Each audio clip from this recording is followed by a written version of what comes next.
जय सिया राम। 10 मई को है अक्षय तृतीया। अक्षय तृतीया में परशुराम जन्म उत्सव बड़ा धूमधाम से मनाया जाएगा। भगवान परशुराम की जयंती है। इस दिन सुबह जग के गंगा में स्नान, यमुना सरस्वती में स्नान का विशेष महत्व है। दान का, जप तप का विशेष महत्व है। अक्षय तृतीया में किया गया दान पुण्य अच्छे होता है। इस दिन ब्राह्मण को बुलवा के, कुछ नहीं तो घर में सत्यनारायण की कथा जरूर करवाएं। ब्राह्मण को बुला के सत्यनारायण की कथा कराएं।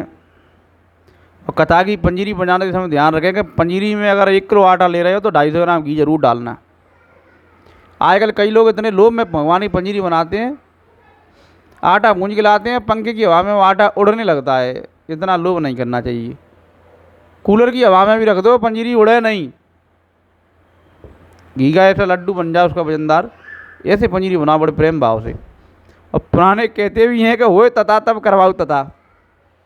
जब होए तथा तब करवाओ तथा, मतलब कथा भले ही रोज़ मत करवाओ, 6 महीने करवाओ, लेकिन कराओ तो दमदाई से कराओ। बढ़िया पंडित दक्षिणा दो, सापी तोलिया जो कुछ बने करता तो होती हो, बढ़िया प्रसाद बनवाओ। अब प्रसाद में पटो पर है कि एक तुमने पंजीरी को आटो भगवान ने सवंते कम खर्चे में यही बन जाता है। बहु में आदमी घी नहीं डाले तो क्या मतलब, घी डालो, तुलसी पत्ता डालो, ऐसी पंजीरी बनाओ।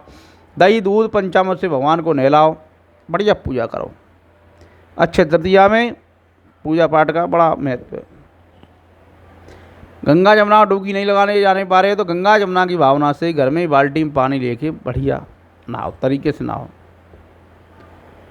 इस दिन भगवान के सभी नामों का स्मरण करना चाहिए।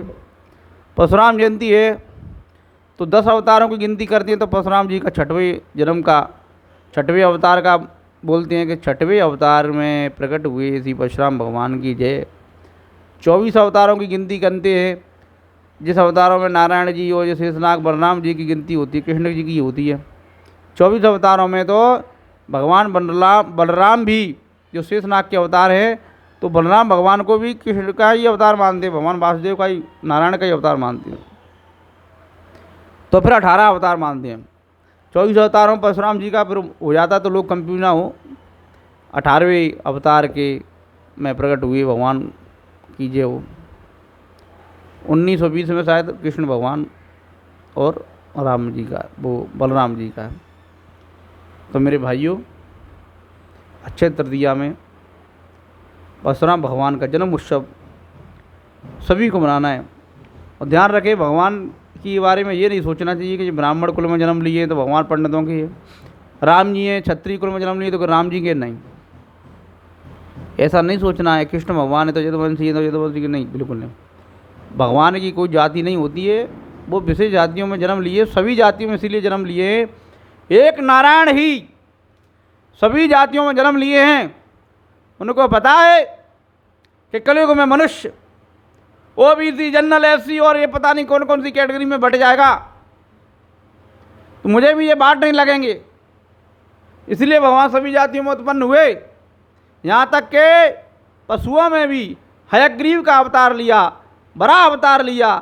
बड़ा अवतार को जब पृथ्वी को धारण किया था, उनके बाल बड़ा अवतार के उनसे लग गए, पृथ्वी में घिसके लग गए। उन्हीं बालों से, जैसे मूंछ के बाल लग गए, उन्हीं बालों से तो दुर्वा घास उत्पन्न हुई है। उसी घास को सब गाय और उनकी गायों की सेवा के लिए भगवान पर चढ़ाई जाती है। वही कांस, बड़ी बड़ी घास, कांस उत्पन्न हुआ, वो बड़ा अवतार के बालों से ही है। पृथ्वी घूमती रही, बाल उसमें चिपटते रहे, पूरे में बाल फैल गए।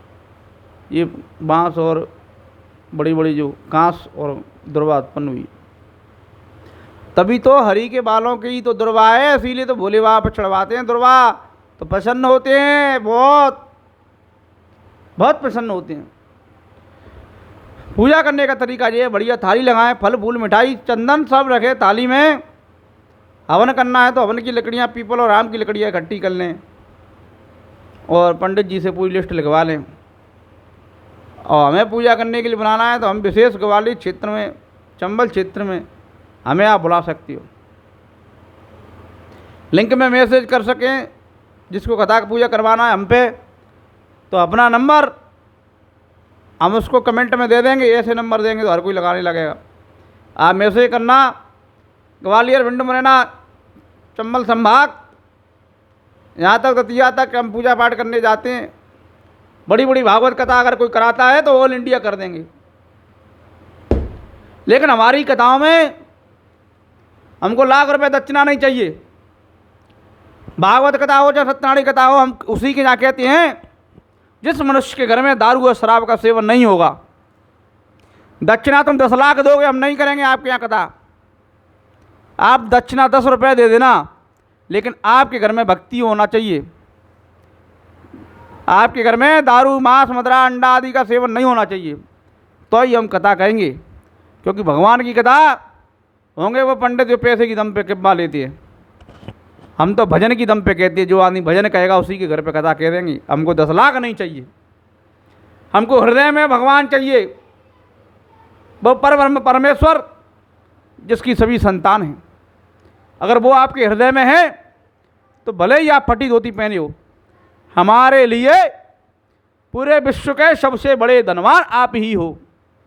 अरे पैसा तो वेश्या भी कमाती हैं, लेकिन ज्ञान जप तप कमाने वाला बैरागी ही होता है। ममता मोह काम आदि से विकारों से दूर होकर विकार युक्त हृदय में श्री हरि का वास होता है। उन हरि को हमारा दंडवत प्रणाम है। बोलो बांके बिहारी लाल की जय, राधा वल्लभ लाल की जय, श्री कृष्ण भगवान की जय। जप करो भैया। अब हमारा हृदय भी भजन के लिए तैयार हो गया। वीडियो बना दी जितनी बना दी, वीडियो को आपको प्रणाम करके संपूर्ण करते हैं। अच्छा तृतीया भाई जो फल लेना है लेना। कमेंट करें, कमेंट में आपको क्या सहायता चाहिए, कथा पूजा आदि तो हम जरूर करेंगे, लेकिन हमें धन नहीं, हमें भजनानंदी चाहिए।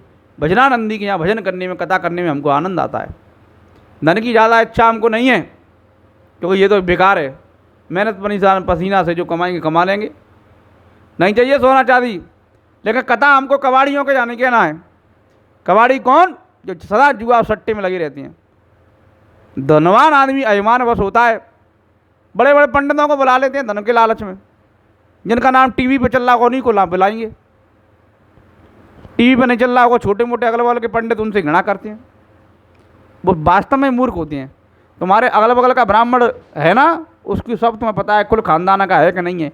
टीवी पे चल रहे उनका खानदान का पता नहीं है, कहाँ से आए कहाँ से गए, हर किसी का नहीं पता, लेकिन तुम्हारे बगल वाले का सब पता है भैया।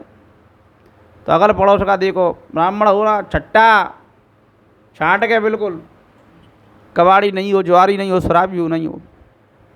तो हम तो भैया वही ब्राह्मण हैं जो घर की दाल रोटी मिल जाए, दूध दही मिल जाए, उसी में संतुष्ट है। ये सुपारी के टुकड़ा, ये गुटखा के टुकड़ा हम तो गोबर के समान समझते हैं, इनको कभी हाथ भी नहीं लगाते। हमारे साथ में ऐसे ब्राह्मण भी नहीं रहते हैं, शुद्ध एकदम। हरिओम।